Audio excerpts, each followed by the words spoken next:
Y hoy estamos con Howard, que es el CEO de Context y además de ser un partner muy importante de IT Sitio, es una empresa que en Europa lidera y ya a nivel mundial también porque está expandiendo a otras regiones, lidera lo que tiene que ver con el análisis de datos. Es esta empresa consultora que ahora Howard nos va a contar un poco más, que lidera todo lo que es el análisis de datos y queremos hablar mucho de la importancia de los datos en las empresas. Howard, how are you?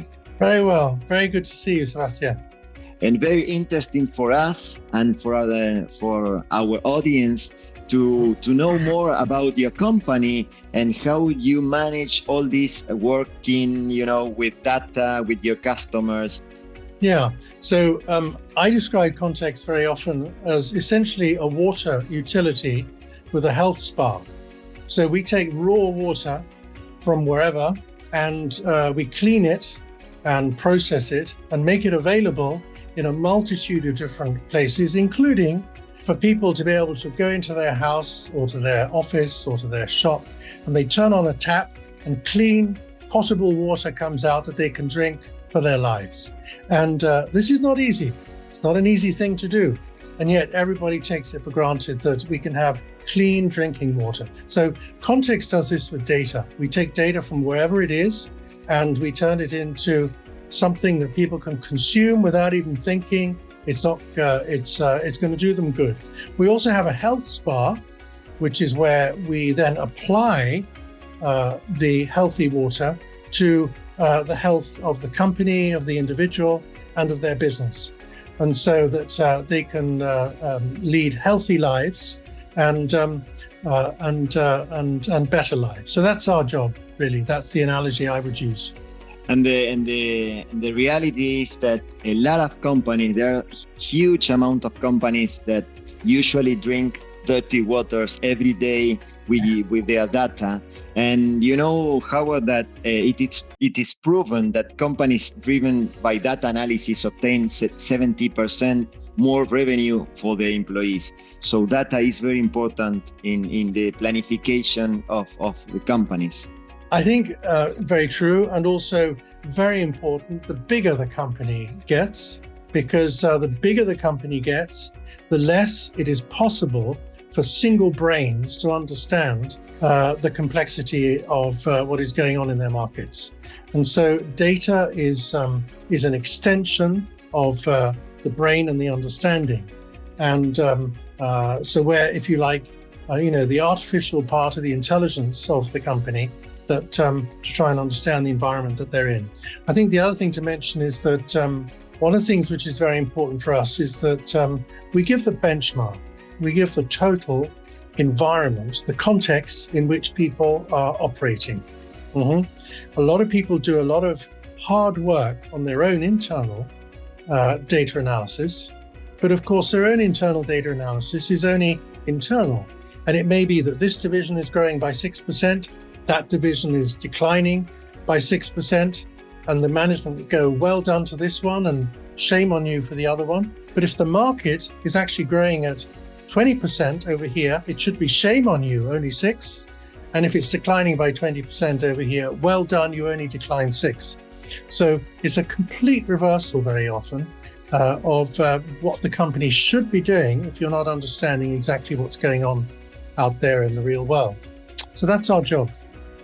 Howard, talking about the market, what are the motors and the obstacles of the global IT market today? I think there are three key points to make here. The first one is supply. The IT market, for a number of different reasons, war in Europe, China COVID, and a variety of other factors, has been suffering intermittent supply issues that have been very severe this year. Obviously, there's an energy crisis as well because of the war in Europe. And we have the second point, which is the recession possibilities. In Europe, we feel it especially in Germany, the largest economy in Europe. And if Germany gets sick, it'll affect all of us. And Germany has an industrial base which is founded on low-cost energy. And if this gets damaged, over time, then we will all suffer. So recession is the other point that everyone is looking out for next year. The issue with the IT industry is that countries and industries can go into recession, but the IT industry still does well, because in recession, some companies decide to do their digital transformation. They take the opportunity to transform the company. When they're doing very well, why would they change anything, right? But when there's trouble, they say, right, now we need to put in the digital transformation that we always think is a good idea. So the IT industry often can see through the recession better than other sectors. The final area, which is fundamental and is accelerating, is sustainability and ESG. What we see in Europe is the growth of the need for companies to report on their carbon situation, and the need for companies to be able to understand where they are, where their supply chain is, scope 1, scope 2, scope 3. People are taking it very, very seriously now in a way that even a year ago was quite different. So the pressure on vendors is rising quite fast, both from a regulatory point of view from government, from the accounting standards point of view, in terms of their published accounting figures, their financial information, and then of course from government procurement departments that require solid ESG. We're in a situation in the world where 50% of the silicon in solar panels around the world was mined in China, in a province called Xinjiang, which is where the Uyghurs lived, and who are used for slave labor. Okay? So how does that play with the S of ESG, the social part? Everybody is waking up to this enormous issues that are to do with the climate and equality and diversity and all these other things. So it's really becoming a very, very important area for action by CEOs, and everybody in the IT industry is feeling the pressure in Europe increasingly. And what do you think about Latin America? Because we are accustomed of troubles by troubles in every country almost. Yes, that's right. I think that Latin America has certain inbuilt abilities to handle things like recession, inflation, currency disturbances, and so on. And you have companies, financial institutions, financial practices, populations that are very used to dealing with certain levels of crisis. This is not the case in a lot of the core countries in Europe. And so from one point of view, Europe is a lot more fragile in those areas. I think in Latin America, you have the ability to see it through and kind of whatever comes, you can, generally speaking, handle it. Having said that, there's a tremendous need in Latin America to deal with the social issues that you have, and for true equality and democratization and various other things to be extended. So a lot of work to do, and periods of stability are fantastic, to get a lot of that sort of stuff done. There is, I think, the other, just to think about things in general.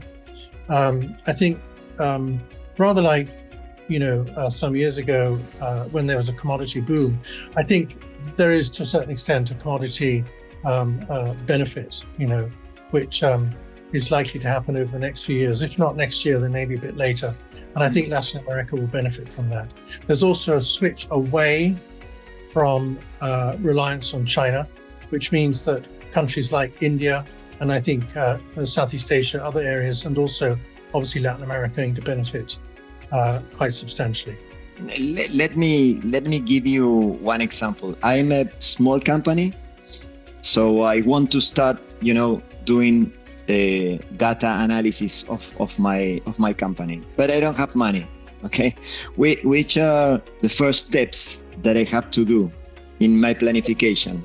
Right. So, well, the first thing would be that you have to first of all go and find some money. Yes. Or you're going to have to do all of this yourself. Okay.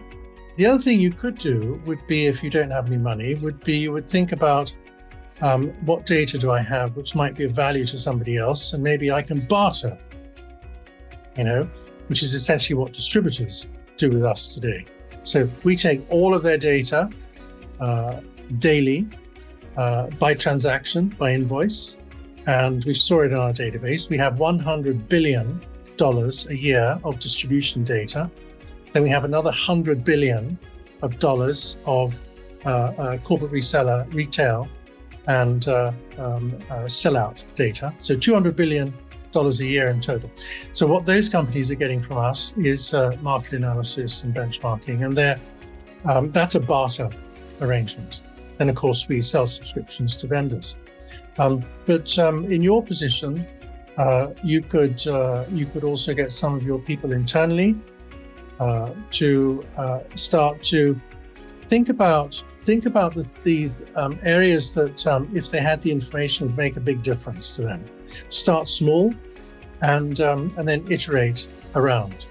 In Context, we have a scheme called the Launchpad, which is where any manager can think of a project that they would like to do, but they don't have resources, and they put it on a virtual notice board, and anybody in the company can apply to take on that project.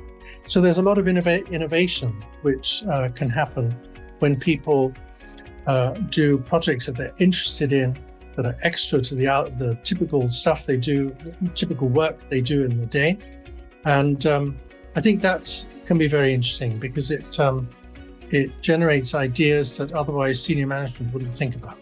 Another common situation with the small companies is that they can't afford, a platform. They can invest in a good platform, and then they don't have time to analyze data. So they waste money, Yes, exactly. And I think there can be a lot of that. I think that a lot of the platforms are highly useful, but the key is to get the training and get people involved, and to start small. I think a lot of IT projects in this sort of area are the same, and with data analysis areas, it can be the same. Don't try and do everything all at once. Choose one thing you're trying to do it well, and then grow from there. Yeah, it's a very, very good thing. It's a very good suggestion. And then we are all focused on data, and we all know that the power of data is the power of the success of your company in the future. Context has a position at the moment because we've been in the industry for so long. Next year it'll be 40 years that we have been in operation. We've created in the countries that we work in, I would say a lingua franca, where both the distributors, the retailers, and others in the IT market can talk with the vendors. The vendors can talk internally. Everybody can talk internally using the same language and the same understanding of what's really happening out there, because they're all using the context data. And this facilitates decision-making, action, both within companies, but also externally in partnership with the channel. And there's nothing like the facts to help make more efficient the business, but also to lower the risks of doing business. And a lot of our publishing is done on a weekly basis. And so companies that are using our data are able to spot inflection points in trends. The pandemic was a very good example. When in the spring of 2020, the pandemic started in Europe, in northeast Italy, there were the sight of army trucks leaving Bergamo with bodies in order to bury them in the morgues in Milan because they'd run out of space in Bergamo. There was Armageddon, and everyone in Europe watched this, and they didn't know what was going to happen. We started publishing weekly in a weekly webinar to the industry, free to anybody to come, in order to track what was happening as the weeks went by. And of course, the whole industry went down like this, and then suddenly it shot up like this. But people were able to respond in time to these changes as they were happening, and we've been doing that for the last 2 years. So yes, it's very important to watch what is happening and being able to respond quickly. You anticipate me some kind of information about your company, 40 years, but tell me more. Finally, tell me more information about context. How many people? How many employees? Which is the coverage of your company now? Yes. So Context has getting on for 400 people, and we collect data. As I said, we have $200 million worth of annual sales coming through our database.